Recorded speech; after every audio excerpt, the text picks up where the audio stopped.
These talk series will be very exciting in the future, where we can tap into everybody's expertise and also share some life experiences that we believe should be able to help all of us, get our better lives on. And because I molded the idea, it looks like I have to bear the cat. So I have been asked to take the first session, which I'm very privileged to do because I believe this group is a very special group with all kinds of professionals and experiences here. I have happened to work in pensions for the last 7 to 10 years, and beyond that, I have also had some experiences in other aspects of the financial services sector. And so, retirement planning or retirement generally comes to me as something that I have been used to in the last few years. The background to this is that I have seen my own relatives who have been in very good jobs when they were younger and happen to retire and not being able to take care of themselves. I think culturally and traditionally in our setting, we believe that you can live your life and then when you retire, the society will take care of you.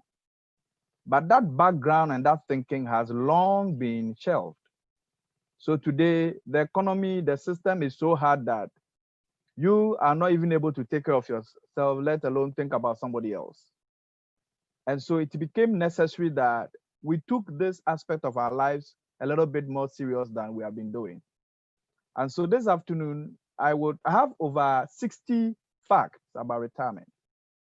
What I've done is to take away those that relate directly to Ghana in terms of our law and stuff like that and deal with the general ones. And with that, we have almost close to 40 of these facts. But because we don't have all the time, I'll limit it to just about 10 of them. And then we can go into a little bit more of a detail and then get some of you to ask questions based on which we can explain. I mean, feel free to also bring your experiences to bear. Also bring on board what you know so that we can all learn from you. I only happen to be the person moderating, I'm sure after the 10, 15 minutes, we would get a lot more other people to add on to what it is that you all have experienced. So the first fact, and it says that increasing life expectancy is impacting on longevity. Now, in the last few years, say like the last decade or two, it has become very obvious against all the scientific thinking that, because there's too much exposure to all these social issues, people should be dying early. But unfortunately, the statistics says otherwise. The statistics says that people are living longer now than before. So for example, our aunties, our grandparents died probably after 60 or 65, maximum 70. But interestingly today, people are living longer than it used to be 20 years back. Now, why am I saying this in relation to retirement? What it means is that our grandparents, even our parents could plan for 65, 70 years, and they know that latest by 75, they are dead and gone. So they need to only plan for 15 years or probably 10 years because our retirement age in Ghana is 60. And so if you could plan for another 10 years, by 70, there, he's dead and gone. Unfortunately, the statistics is that people live longer than 70. People are living 80. Now, I've looked at the SNIT, is the Social Security and National Insurance Trust. They pay retirement benefits. I've looked at their data. Interestingly, they are paying more people beyond 75 than it used to be 5 years ago. What that means is that a lot more people are living beyond 75. Now, what that means is that you cannot plan for only 10 years after retirement. You must be planning to live for at least 80 years. So if in your mind, 10 years after retirement, all things being equal, I should be gone, please change your mind. Because you could live for another 20 years rather than thinking that you're going to be going around 70. So the challenge here is that, and it's a myth because we expect that with all these things, people should be dying, a little younger than before. But now the statistics is not supporting this assertion. The statistics is rather supporting the fact that you and I are likely to live longer than our parents did. And the reason is this: we have all become conscious about healthy living. We have all become conscious about eating well. We've all become conscious about exercise. I mean, the last time I saw Chris Moore, he was lifting metals. He's been running around the whole world trying to get fit. And you and I know we no longer eat the junk food. We have reduced our junk food eating. We like to eat at home. We like to exercise. A lot of us are doing fresh fruits and whatnot. All these is adding on to the fact that we will live longer. In fact, medical science is also giving us options where we can live longer than before. Before, our parents didn't have all this increased technology in medical science, where today, if you are sick, there could be surgical operations that will make you live longer. They can even replace your hip bone, put metals in you, and you can live longer. So what that means is that the myth that, oh, by 70, I'm gone, that myth used to be true for our parents. But for you and I, that myth will no longer be. What it means is that our life expectancy is increasing. Therefore, we will live longer. And as a result of that, you must be planning for living longer, at least 15 to 20 years extra after you have retired. And that brings a lot of thinking to the table, that if I was going to have a certain amount of money, hoping it would take me for another 10 years, that may not be enough. You need to think about increasing your retirement, planning. The second fact we want to look at is when it comes to retirement planning, you get what you bargain for. I mean, my friends, if you go to the market and you go and buy and you don't buy,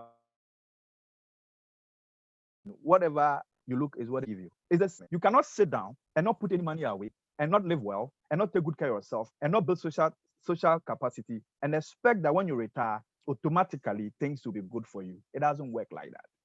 The bargaining has to happen now. The reason why I'm saying it has to happen now is that this is the time you put paper to pen and you begin to ask yourself, how much do I have sitting in the bank? How much extra can I put together? What businesses should I set up so that when I am retired and cannot do the hard work anymore, those businesses, even when I'm sleeping, can produce returns for me? It is important that you do not leave this to chance. The key point here is that you bargain today so that you can get a good deal tomorrow when you retire. Let us not leave our retirement to chance. Chance does not prepare you for retirement. It must take us to determine that we want a certain lifestyle when we retire. Based on that, we must sit down and negotiate and bargain for that.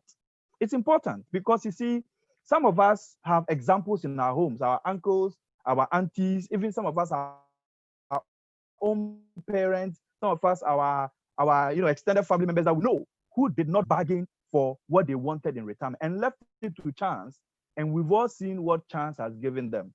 Chance will never give you what you want until you go out there and you bargain and you negotiate for what you want when you retire. People, you may get what chance will give you. And we all know chance won't give you anything that you want. It is important that you bargain today for what you expect to get when you retire.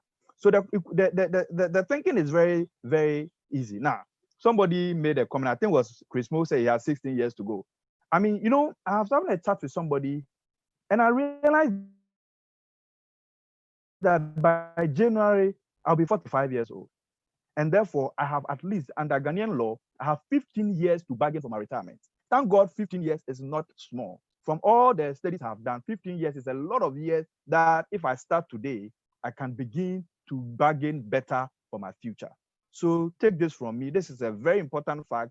When it comes to retirement planning, you get what you bargain for, or you get what you negotiate for. Now, when we go to the third one, it says that you are likely to spend as much as 3 times on health care in retirement as you spend now. So when we retire, there are a lot of things that will determine how well you enjoy your retirement. And one of such things is health care. Now, let me give you a certain thinking of what your health issues or how your health issues will play out when you retire. So imagine that now, those of you out there, I think you have a better record than we do here, where you can, in the last 5 years, you can actually tell how much you spent on healthcare because of your health insurance and all those kind of things. I want to give you an assignment after this discussion, to go back for 3 years, 5 years, and look at all your health bills, a year on, and add them up and see how much they are.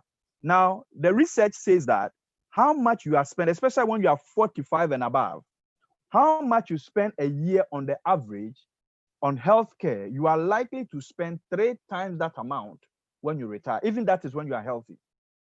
Because as we grow, naturally, we lose a little bit of our bodies and we lose a little bit of our strength. And so, health wise, you cannot say you'll be the same. Many of us will pick up the lifestyle diseases, diabetes, high blood pressure, and all those diseases. Sometimes you cannot help it. It's because of the way we didn't take good care of ourselves when we were growing up. You know, we will drink excessively, we smoke excessively, we will not rest, we will work all our lives out, we will not exercise, you know, and all those things, if they don't have their toll on you now, by the time you are retiring, they'll be having their tolls on you. And so what it means is that you would have to be planning for your health care when you are retiring. It's one of the cardinal areas that we need to plan for when we are about retiring. And so today, in order that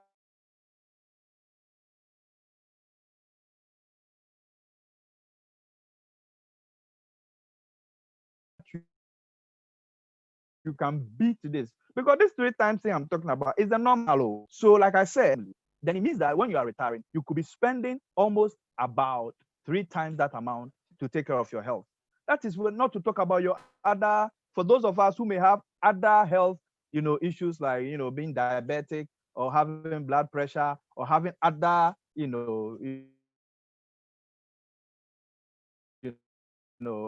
lifestyle disease or other life, then your bill may even be more. And I'll tell you this, there are a lot of people on retirement today who spend more than half of their retirement income on taking care of themselves. Some have strokes, some even eating has become a habit, a problem, so they are on special diet, which means that they have to spend money and all that. And we can deal with all these things now if we take a good care of ourselves. We do not love ourselves as much as now. We do anything with our bodies. We don't take good care of ourselves. We work so much. We don't rest. We don't check up. We don't exercise. We think we are strong. We get up every morning and we are moving, so everything is fine. It may not hit you now. It may start hitting you when you hit 50, you hit 60, and when you're about retiring. That is when all the stress you have put on your body when you were younger will begin to ask for their pay time. And when that happens, it creates a problem for your health when you retire. And when we retire, these expenses for health become very, very high. And don't forget, for many of us, we will not even have the opportunity to get those bills paid because we are no longer working in those companies. Today, many of us get our health bills taken up by our companies, so we don't even realize how much it is or what a big deal it is. When you no longer get your organizations paying those bills and you have to pay it yourself, then you realize that you should have taken a better care of your body while you were younger. Now, the fourth retirement fact says that social security payments will not cover all your expenses during retirement. Traditionally, and from the little research I did, people always retire, they always put their last hope on social security. Oh, well, I'm paying some contribution every year. So when I retire, social security will take care of me. I don't know about the US, I don't know about the UK, but I can tell you about Ghana. In Ghana, social security payments cannot totally take care of you when you retire. What that means is that your retirement income and your retirement expenditure, there will be a gap. That gap has to be filled by some other income or some other resources from somewhere. That is why it is not enough to depend solely on government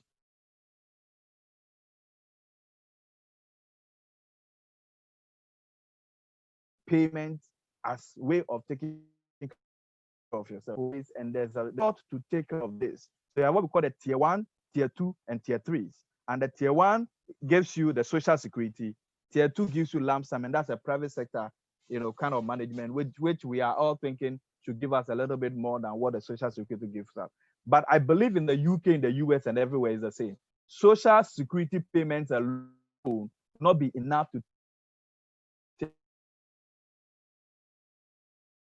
of your pension requirement or your retirement needs. So please, let's begin to look for other sources of adding on to our retirement. Please. Our faith fact says that retirement could be lonely, so build social capital now. You see, a lot of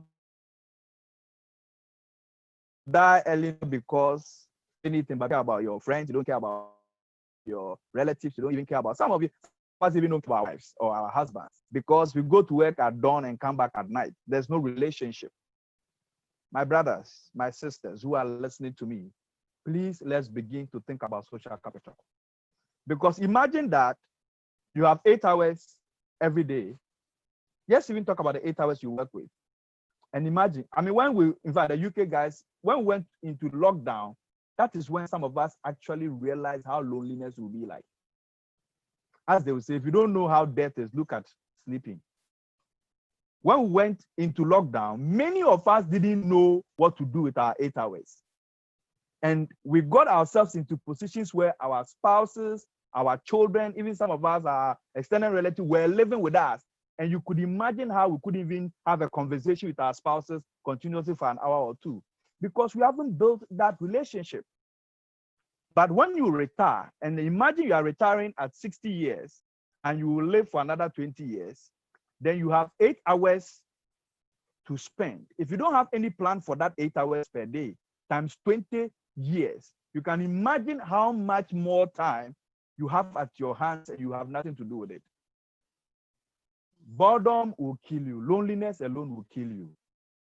But that should not be a problem. How should that not be? Let's begin to look at the relationships with our spouses, with our children. Let's begin to open up. Let's begin to start talking. You know, I've seen instances where we sit with our spouses in the same house and everybody's on their phone. We are all being WhatsApp. We are all being Facebook. We cannot have a conversation with our spouses or our children for an hour and not getting bored. Can you imagine this? This is how bad technology has taken away our social capital, our social structure from us. But in retirement, it will be worse. I shared this with a team in Takoradi before. And when I finished sharing this, a man came to me and said, look, young man, you're a very bad boy. And I said, why? He said, look, you're talking to me. And he said, look, as I speak to you now, I'm not in good terms with my wife. So I can imagine if I go on retirement, I get up in the morning, and this is a woman I don't talk to. I don't talk to her for the last 5 years. We are not in good terms. There's nothing to discuss. There's nothing to talk about. She'll be sitting somewhere. I'll be sitting somewhere watching TV. When I'm tired, I go and sleep and get up and come and continue. Even friends, some of us have not even developed friends because we go to work, we come back, we're in our home. Some of you, even in the church, you don't join any association or any groups in the church. You are not in men's fellowship. You are not in youth fellowship. You are not in any fellowship in the church. When it's time to go for funeral, you don't attend. I'm talking to the Ghanaian. I don't know about the UK, but in Ghana, even attend funerals, you don't. Even our year group, when we have issues, when we have events, you don't attend. So if you don't even have relationships with people to say that when I'm feeling bored, I can even drive to a friend's house to go and have a chat for an hour or two and come back. Hey, this is a sign that you must be careful. You must build social capital. You must belong to associations, you know, that you can always work out to have meetings every fortnight or whatever it is. This is crucial and it's important. My friends, let us begin to look at the relationships we are building. Those of you who live outside, once in a while, look, take a phone, call somebody that you know in Ghana. When you visit us, make time to go out with us. Don't visit us and only stay in your homes and go back. Charlie, we are the guys, when you come back home, we'll socialize you. So when you come back home, just the small dollars and pounds we'll chop for you. You have been hiding away from us. Chris Mo, the last time you came to town, you should have called us to some party somewhere. Spend some of the pounds with us and let's bond. And this is one thing I like to commend Kwabs for. You know, when he used to be in the UK, anytime Kwabs comes to town, he'll call all the guys he knows, we'll sit together and we have a chat and all that. But I am saying that for me, even those of us who live in Ghana, we can do better than we are doing. Because we need to build this social capital. We need to build this relationship so that as we grow, you know, have you attended any of the older year groups meetings before? You know what they do? They do it from home to home because they are so lonely that if they go into the homes of their colleagues, they feel at home, they are able to, you know, we used to have December meetings and all that. For the last 2-3 years, I don't think we have had it. And I don't remember the last time we actually had a get together as a year group and all. Maybe you've had, you know, we attend funerals, we attend, you know, all these. It helps to bond. But let's go beyond the funerals. Let's meet at events that are exciting events so that we can break bread. We can ask each other, Charlie, what do they do now? What do they work for? And all those things. It helps us so that we build bonds that when we retire, those bonds can still continue. Let's check up on each other. Let's find out how we are doing. You know, I used to be checking up on the likes of Chappie and all that, but now I don't do that. And I think it's a call on me now to go back and look at the charts and begin to call people. Look, my friend Tiny, the last I was asking about you on the page that Charlie, I haven't heard from you in a while. This is what we should be doing. It must go beyond the web or beyond the WhatsApp. You know, once in a while, let's drop down. Let's find out workplace. Let's drop by and say, Charlie, what they open, everything be cool. Let's move on. This is important. It helps us to build the capital we need so that when we retire, look, many of you now are hitting 45. Traditionally, you have become a business. You must attend the funerals if you have to, so that you know your uncles, know your aunties. It's important. Get initiated into the next level of adulthood. And don't always say that, oh, you know, we go manage and what be the thing. You need that capital around you. Join other institutions like the Rotaries and whatnot. Charlie, they help you to socialize and build that capital so that when you retire, you still have ways to deal with some of these things. The sixth is debts don't go away when you retire. Debts don't go away when you retire. You know, in somebody's mind, when we retire, the life has come to an end. So everything else stops. It's not true. The advice is that 5 years before you retire, you must try and pay off all your debts. Because typically, when you retire, the flow of funds or the flow of income or the flow of salary is not going to be as it used to be. And so you should never retire with a debt on your books. For those of you who are doing your own businesses, you don't retire, so that is fine. But there will be a time in your life where you can no longer do the work as you used to do. You cannot sit for the longer hours as we are doing now. Probably after 65, when you sit a little longer than before, your back gives you aches. You may have to hand over the business to either a family member or a trusted friend or somebody you have trained and all that. But what that means is that we must be careful not to retire with debt. What that does is that it destabilizes you when you retire. It does not give you the room to operate naturally because you may have to work extra hard to pay those debts. We add also that when you are retiring, don't retire with an old rickety vehicle. Don't retire with, you should also retire. You know, I met a group that the woman was retiring, she was going to buy a car with a 4.0 engine. And I asked her, Madam, why? Are you going to be a contractor when you retire? Or you have a fuel station or a fuel pump in your house? Because when you retire, I mean, I'm talking more about us who work in the normal traditional sector where a lot of these things that we do today, people pay for it. But if you're going to be taking care of yourself when you retire, it is important that you deal with debt. Debt psychologically will give you stress. So deal with debt before you retire. Number 7, retirement does not mean the end of work. A lot of us think that when we retire, mentally, psychologically, our world of work has come to an end. That should not be the posture at all. Because I know people who have retired and they make more money in their retirement than when they were in active work. And the trick here is that we must all learn to add some vocation. We must all gravitate towards professions that we can still be practicing even when we reach our retirement age. So this is to the rest of you. Me, next year I'm going to start law. Because as a lawyer, I don't retire. Even in my sick bed, I can sign contracts and make money. And so this is kind of the mindset that we must be working with. Those who program, computer programmers and what have you, they can still program even when they are on their sick bed. I have a friend of mine who is a programmer. He's a computer person. And even in his sick bed, he still is programming. He's still making money even whilst he's sleeping. You know, Chris Mo is laughing because he's been making money even while he's sleeping. And so there are certain professions that will aid you when you retire. And if some of us do not have those professions, it's not late. Look, I'm going to be 45 next year, but I'm still going to become a lawyer. Because I think that, and you see Peter King is laughing, he's a lawyer.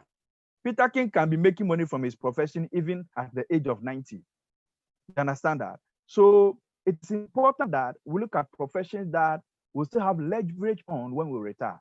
It is not too late to pick on some of those professions. I mean, if somebody is a creative person, you know, he writes songs or he sings and all that, they still go on performing even when they've passed their retirement age. You know, but there are certain jobs that when you retire with them, it is difficult to make money whilst you've retired.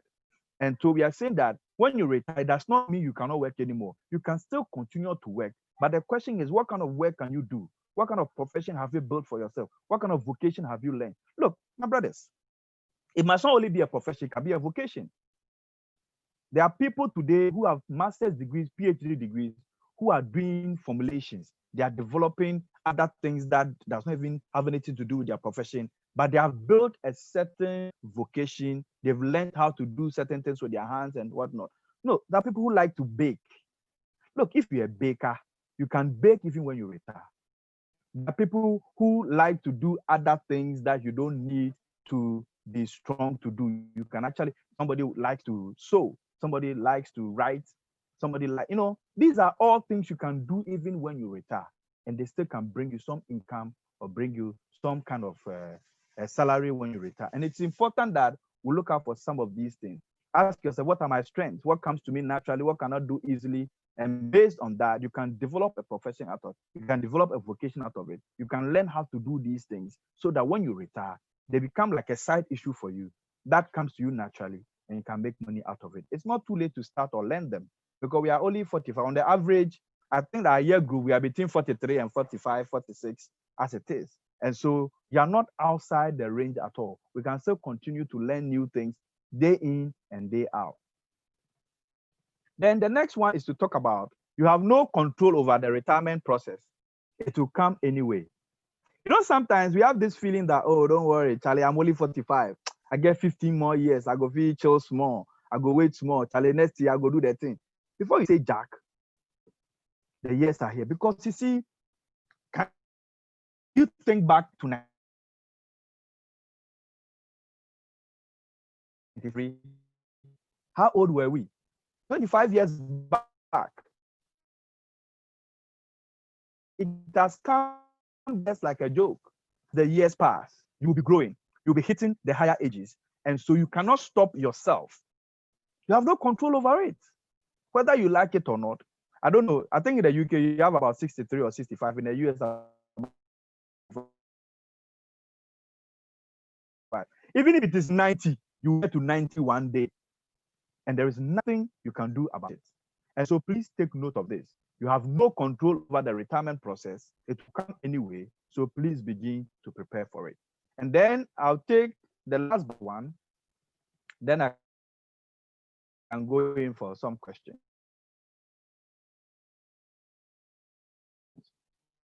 He says that retirement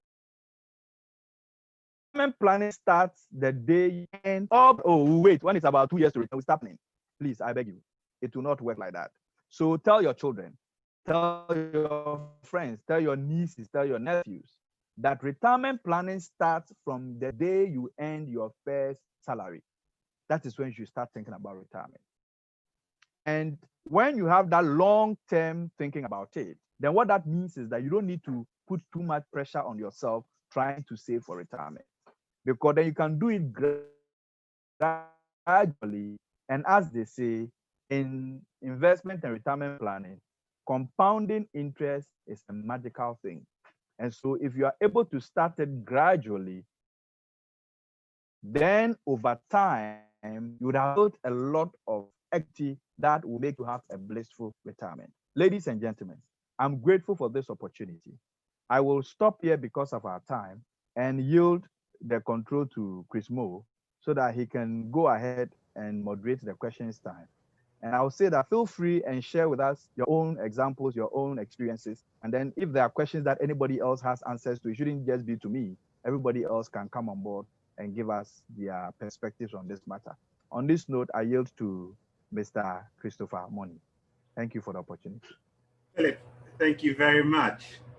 I don't know what to say. I've learned a lot actually in this short period, and I think I'll open the floor to anybody who has any question.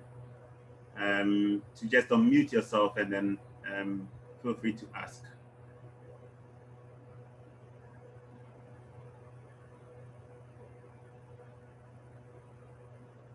Hello? Yeah, can you hear me? Yeah, if there are no questions, then I can continue now. Please, I have a question. Yeah. Okay, I think there's a question. Yeah.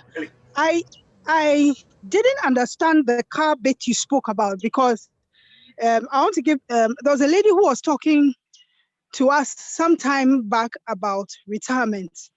And she said when she was leaving, she actually bought a very, very good car, a 4.0 engine car, and because she doesn't want any problems and she knows that it will take her for the next maybe 10 years.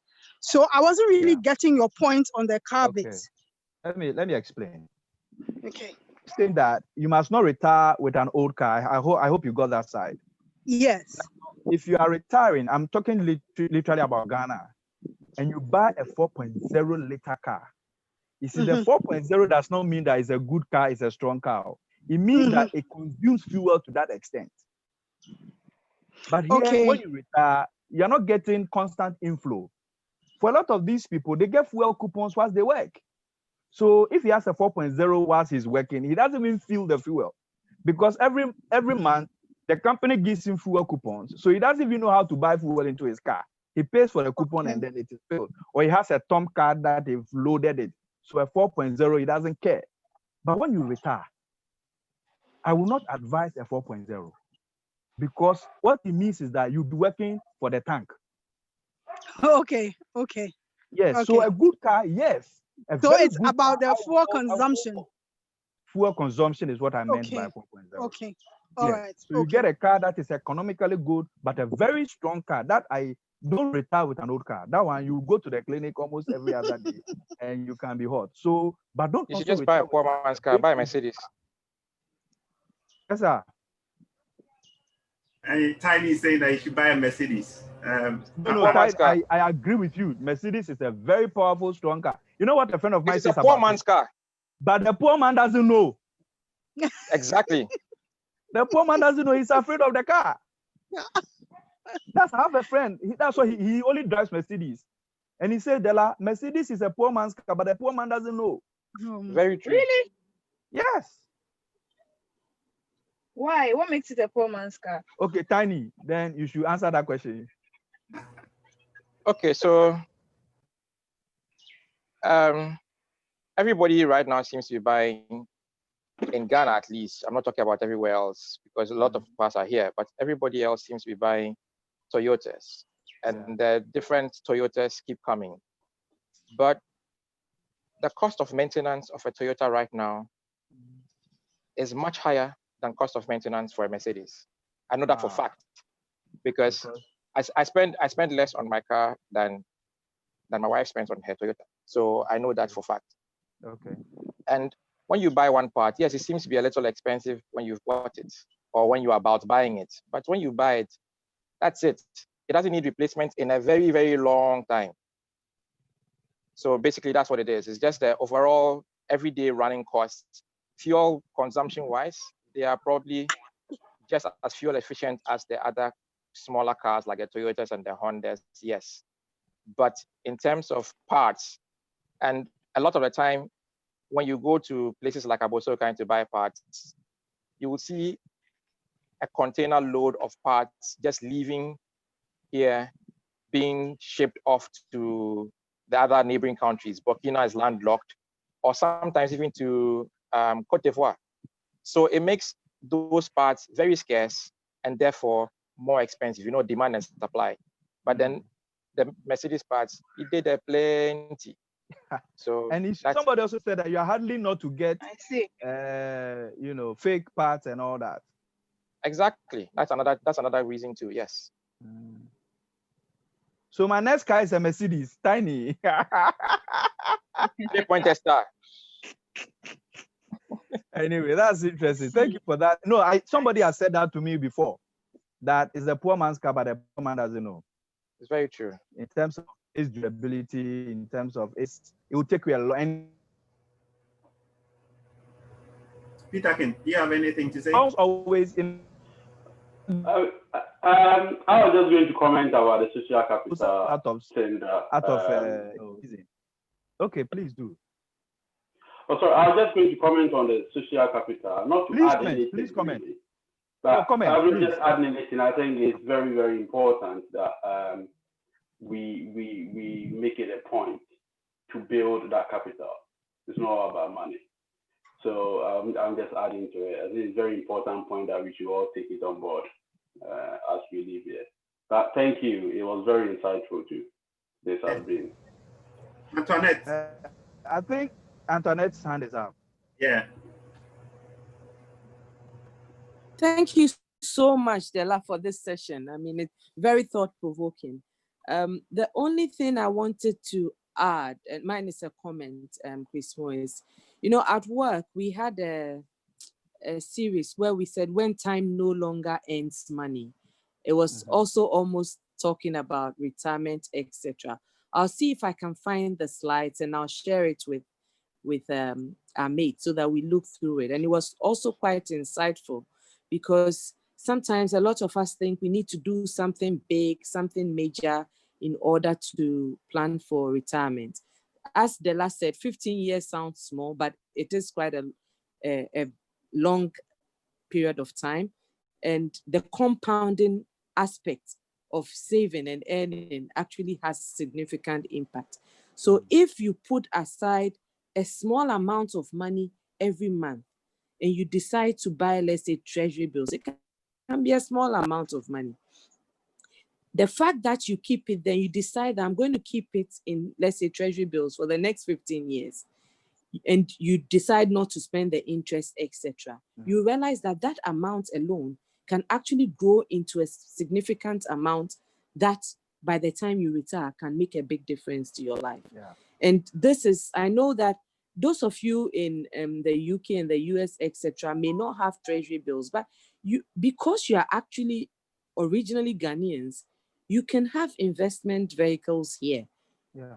Because who knows, at the end of the day, it may actually contribute to your portfolio at the end of, by the time you come on retirement. So it's food for thought, but I'll find those slides and also share with the team. Thank you very much, Dela. You've given me a lot to think about. And in fact, Antoinette, second Philip, market before bond, you go, fantastic. Philip. Yes. I wanted to say exactly to Antoinette that she should find a slide Yeah. and then come and present it to us. Nice. Master, stop. Hello. Hello. Yes. So are you saying Yes, we can Annette hear is you. our next speaker? Elikem, no. Why? Okay. Let me find the slides first. I'll talk to Dela. Maybe I can collaborate with him and see. No problem. Anytime. Philip, do you want to add anything to that? No. I mean, I'll be more than willing to work with her so that we can have her present the next time. That'll be great. Okay. Yeah. I think I have over 20 more, facts that I didn't have time to go through, and I was going to.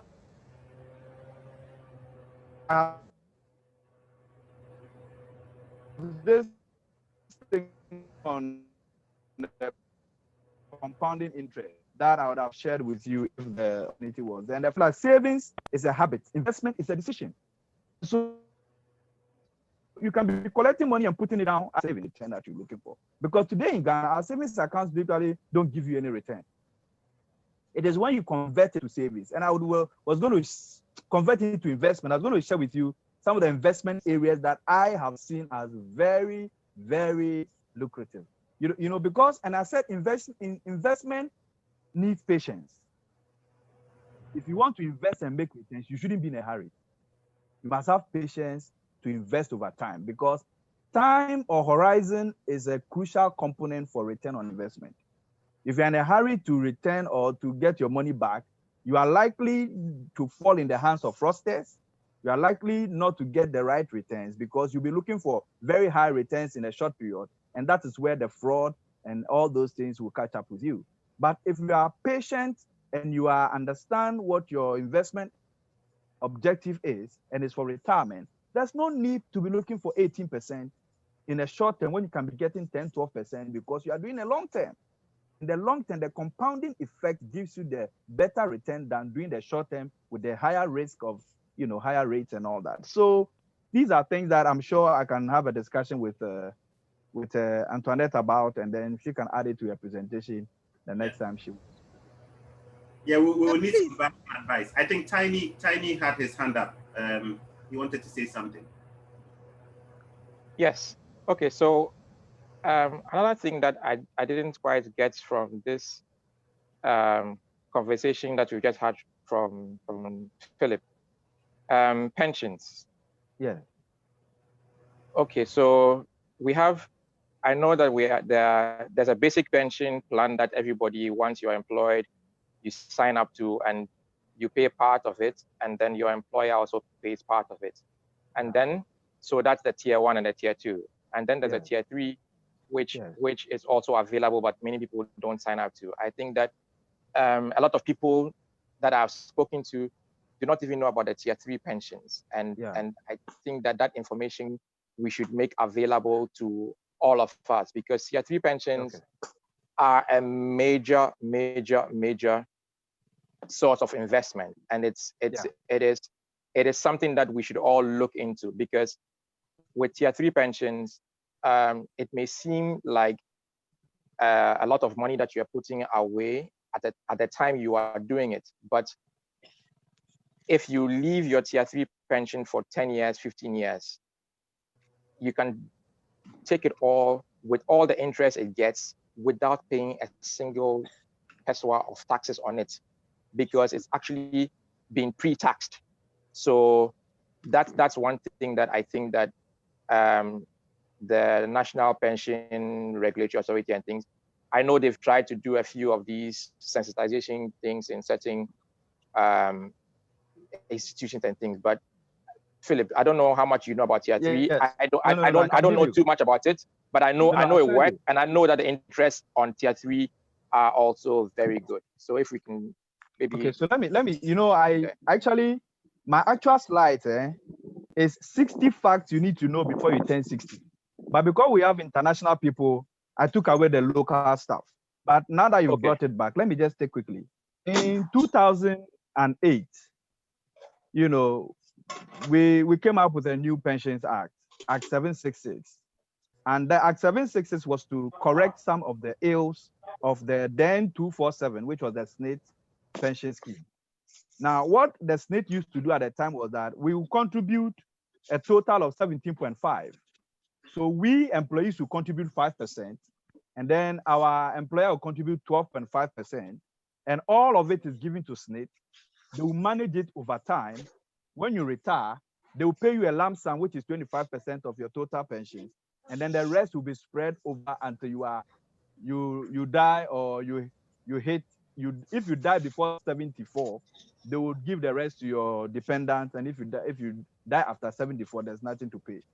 Now there were bottlenecks, so the new Act 766 was brought into effect in 2008, and it started implementation in 2010. Now this is what the new law says. The new law then tiered pensions into 3 stages: tier 1, tier 2, and tier 3. Tier 1 and tier 2 is mandatory, meaning that anybody who works in the country, especially in the formal sector, would have to necessarily pay tier 1 and tier 2. You cannot take yourself out of it. And this is how it is structured. Tier 1 and tier 2 is now a total of 18.5%. Now, 13% is coming from your employer, and 5.5% is coming from the employee. If you put the two together, it becomes 18.5.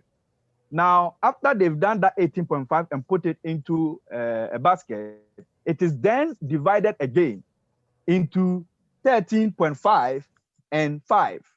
The 13.5 goes to SNIT, which is the tier 1, and the 5 goes to tier 2, which is managed by a private pensions company.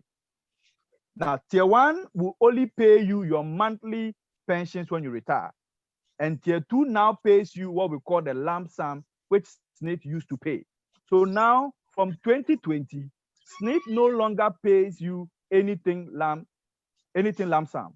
The lump sum bit has been moved to tier 2, and that is where the private sector is. Now, the law says that if you contribute up to 35% of your basic salary into any pensions-related contribution, you do not pay taxes on it. What that means is that tier 1 and tier 2 gives you 18.5%, what it does is that it does the distribution before it takes tax from the rest of your money. But if you decide to go into tier 3, you have 16.5 extra to invest. And that's what Tiny is talking about. What that means is that you can actually maximize up to 35% of your basic salary going into pensions without paying any tax. And I have done some analysis. I use some salary bands. And my brothers, I'm telling you, I advise everybody that if you work in the normal sector, if you can, put 16.5% or maximum 15% in your tier 3. What that means, if you do the calculation, how much taxes you claw back as against if you are not doing it, you'll be amazed. The amount of money that you get to save every month by doing 15% in tier 3, as Tiny said, is better than even your tier 1 and 2 in terms of what it means is that you are not paying that tax. You are getting it back for your own investment into your retirement benefit. And so the advice to those of us who work in Ghana and work in public sector institutions or work in the normal, as I may call it, the regular sector, if you can, please do as much as 15% in your tier 3 so that you can get the tax rebate or the tax benefit. The other thing also is that you can actually touch that money after 10 years of contribution without having to pay back the taxes that you have been exempted. And so I agree with you perfectly, Tiny, that the tier 3 is a game changer, but people don't know. I have done the mathematical calculations, use salary bands, and I can tell you, I have that spreadsheet. I can show you how much you make. So what I did was I took our salary, you know, our salary structure, our tax payment structure is in bands. And so if somebody belongs to the first band and he pays 16.5, how much does he get out of tax? So I did all that calculation and compared. The higher you go, the less you get. So those who are in the lower bands in terms of their salaries are the ones who benefit the more if they contribute as much into their tier 3. So those of us in Ghana, tier 3 is a game changer. It does not matter how small your salaries are. What it means is that you are taking from the tax man to put in your own future, and that I think is better. Thank you, Philip. Anybody else? Chris Mo, can I come in again, please? Yeah, you can. Okay, so another thing that I also wanted to ask or see what your views are, Philip, is that there are some of us who also do not work in the formal sectors. Yeah. So we probably don't even contribute to any form of social security. And maybe at this time, we don't realize that that could come to bite us later in future, supposing business doesn't go well and stuff like that. I spoke to somebody and I know that I think when the tier 2 is paying you your lump sum, they pay you whatever it is. But the tier 1, what they do is they don't just pay you just any fixed amount, but it is based on your best 3 years of whatever you've invested. Yeah. So here's what I think, and here's what I've spoken to people about that I want to share and see what your views are. Then you can also share with the rest of us. Can you, for example, say, okay, look, I think that I'm going to be retiring soon. For now, I'm not in the formal sector, but I want to put myself there some way, somehow. So you pay yourself some sort of salary based on whatever you think you want. So you decide that, okay, well, I want to pay myself. You see your mind. 15,000. Yeah, why not? I mean, if it's there, so you pay yourself that, and you pay all the relevant taxes to go with it, and you do all the paperwork. So I'm not saying do it illegally and cut corners, but you're actually paying all the relevant taxes. You're doing all the paperwork that will cover that. Because I know that I spoke to somebody who did something like that for, I think it was for his father or something. It took up to over 14 months or something before he started getting paid back, because the system would investigate. They won't just take what you've put there. Yes, so there are checks and balances and controls, exactly. Yeah. So they actually did that investigation and they found out that it was legit. Now the old man is sitting at home doing nothing. And enjoying brutal. Exactly, and that has also taken some burden away from his children, because now they too have their own families to take care of, and they don't have to worry about father except for going to visit him after church every Sunday. Yeah. Okay, so just last Friday, that's yesterday, I consult for one senior officer who asked me to work on his pensions, and this thing came up. So this is what it is. The tier one knows that because they are defined contribution scheme, so a defined benefit scheme, your benefits are defined. There's a formula. So there's a defined benefit scheme is a tier one. There's a formula in which we put values and determine how much we should pay you. So as a result of that, the law even caps how much salary you be paid your tier one on. Anything above 20,000, it must go to tier two, because in their mind, you would have been contributing so high that when it comes to paying you retirement, it may be a problem. That's the first thing. The second thing is that you have a minimum number of contributions you must make in order to qualify for retirement under the tier one. And that is the new law. It is 15 continuous contribution, 180 months. And in the old, it used to be 240. So by in the new 766, it's actually now 150 months, 180 months, which is about 50 years of working. And so if you meet that condition, that you have contributed up to 180 months, any other extra months of contribution will be captured and given to you as what we call tax credit, or we call it pensions credit or whatever. Now, the other thing also is that, and that point is something that those who know do.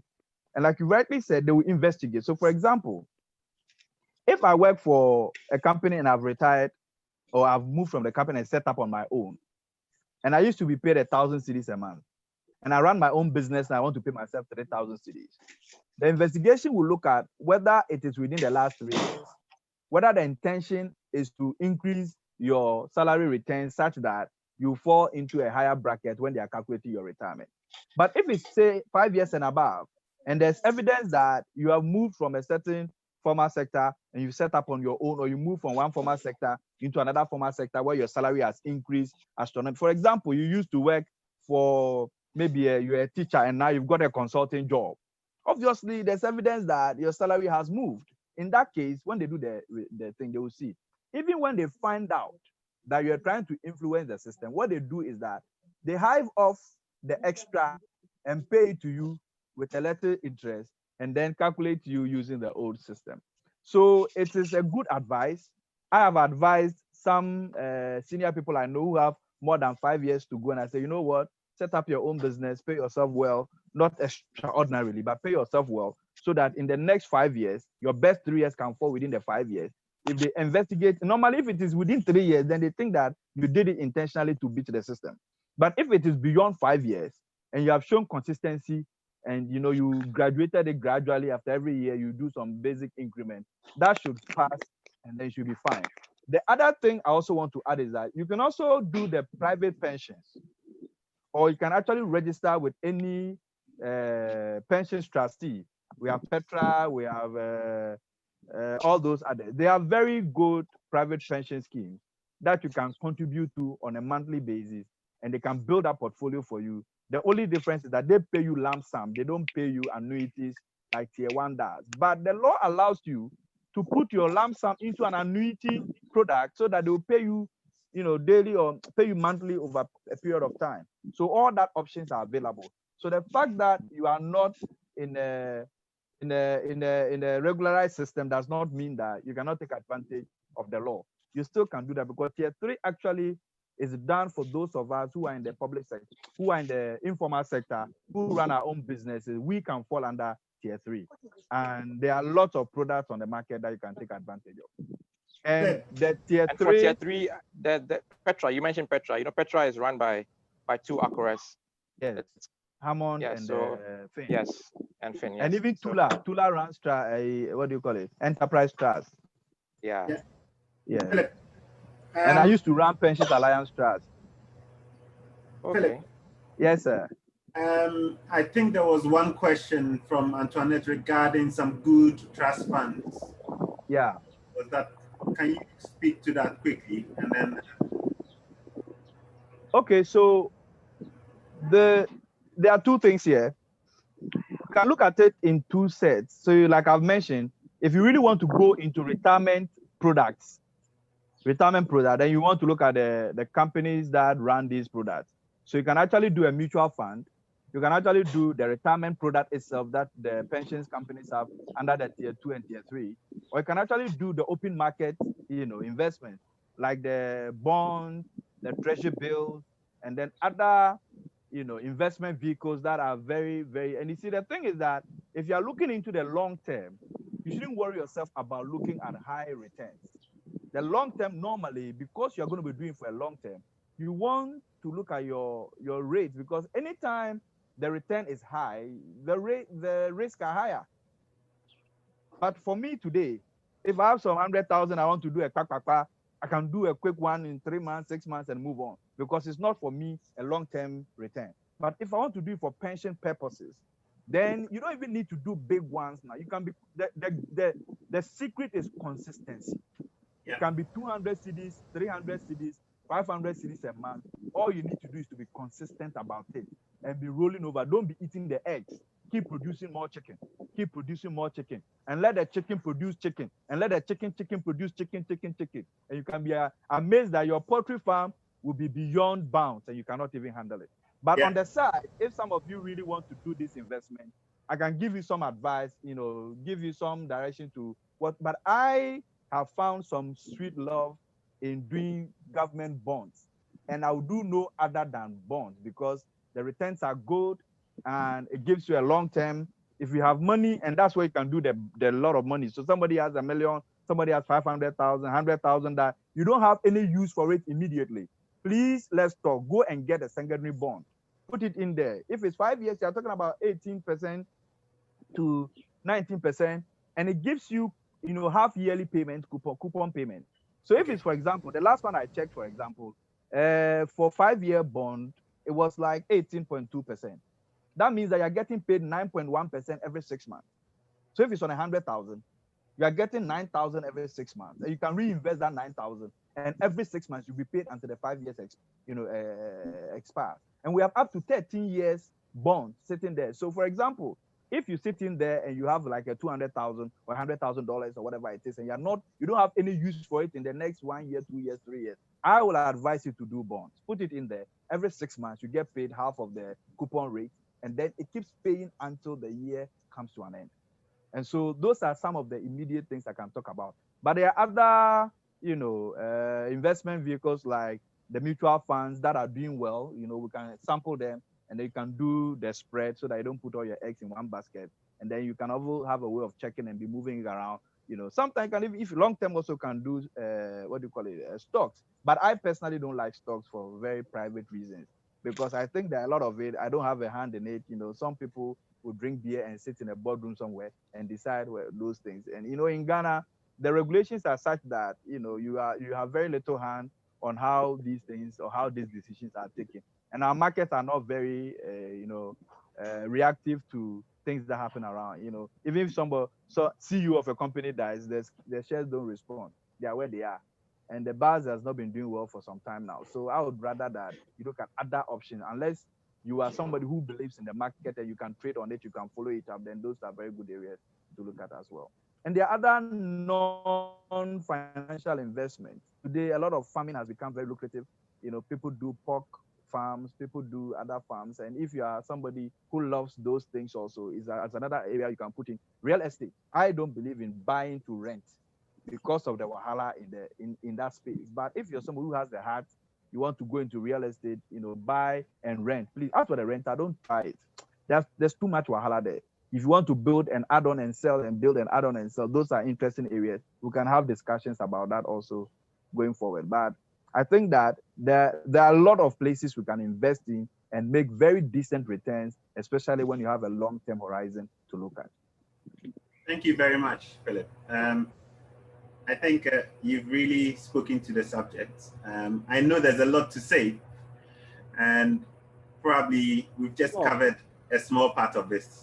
I think we probably have to do a follow-up at some point. So you can talk about these actual, how do you go about planning? Yeah. How do you go that'd about be great. Because this is an introduction now, right? So we've got the Exactly. introduction. So Yeah, now, so we can even talk about, like you said, how to plan, which areas to plan in. And in one of the trainings I do, we actually do calculations. What are your expenses now? What are your expenses likely to be when you retire? yeah, When you do the match, how do you deal with it? And what to do in other, so we talk about habits, because there are certain things that you would need to watch out for now. If you don't start dealing with it now, when you retire, it may create problems for you. And so these are things that we can do in very practical sessions if we get opportunity. So we'll let others come in, maybe after with 2 or 3 other sessions, then we can come back and look at it again. Yeah. So I think we will stop this one here. And I'd like to thank you for proposing this idea in the first place. And I also like to thank you for taking on the first. The first is always the difficult bit, right? So it's a challenging part, right? So taking it on and preparing for it. I think that everybody on the call has also contributed as well. There's some great ideas in the chat, and I can make up. Oh, I think Soji's hand was up. Oh. Yes. There are 4 or 5 topics that we can make up from the conversation going on in the chat. Antoinette, please prepare. You'll be ready to speak. Mr. Vice President, I beg you. I'll catch up with you offline. No pressure. And Soji too, please prepare and get ready. We need your insight at some point. Yes, Chris. Well, I think we should try and get some of our doctors to speak to us about lifestyle diseases. Lifestyle diseases. Exactly. I think it's important how to manage it, etc. Yeah. All right. So I think this is the first one. So I'll send out some survey. Those of you who are on the call, and you can give some feedback on how we can make it better going forward. Right. This is fantastic. You guys have done so well. So thank you so much. We'll end here. Chappie, I'll give the last word to you. Yeah.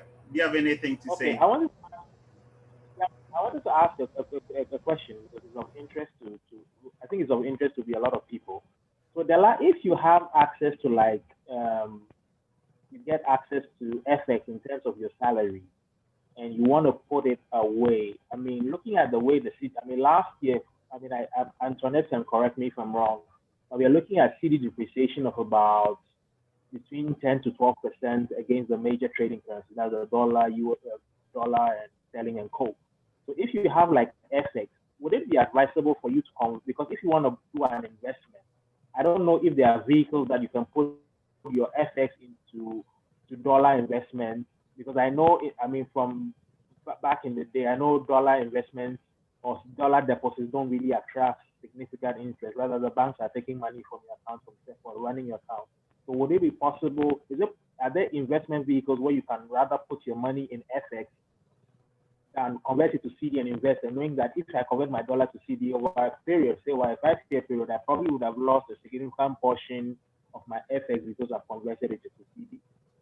Yes, so there are a lot of FX investment. In fact, I can just even mention, I'm actually on that board. There's a scheme we have with SEM Capital that invests in assets across Africa, and that is in FX. So you can do that investment. It's a very good fund. There are some of the banks also have some FX products, and I'll just have to do a list and send it to you. So depending on your horizon, your object, like the thing is that every investment has have an objective.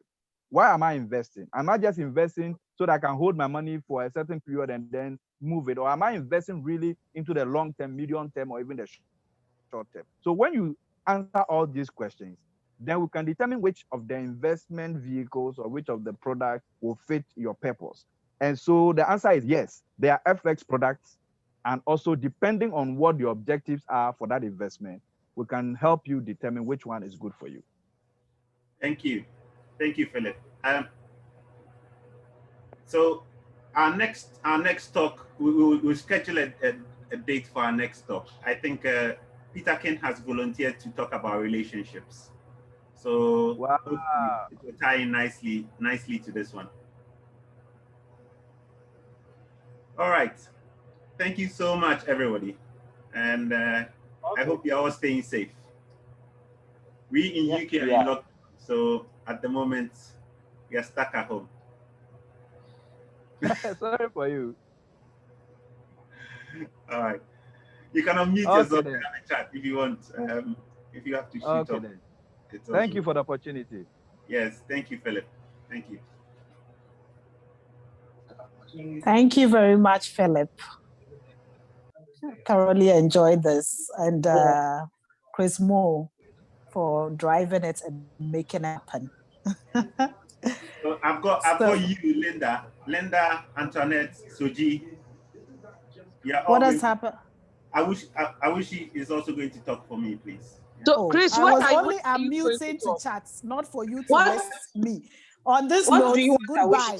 On Linda, this note, please goodbye. Everybody have a good weekend. Why? Chris, when are you going to talk to us? I'll talk to you very soon. You know. Okay. Okay. Thanks, Stella, and thanks, everyone. Thank all right, but I hope Vice P, you people are planning some Zoom party. This year has been dry. Oh, talk to your husband, though. Talk to your husband. Hey, but you are sitting next to the guy himself. Demands on his vice, my friend. Don't make us come and beat you. The working vice president, please make sure that you and your boss arrange something. I beg, we will arrange something. We will arrange something. All right. Okay. Antoinette, I am working on Kweku as well. So I beg you, work hard. I'm used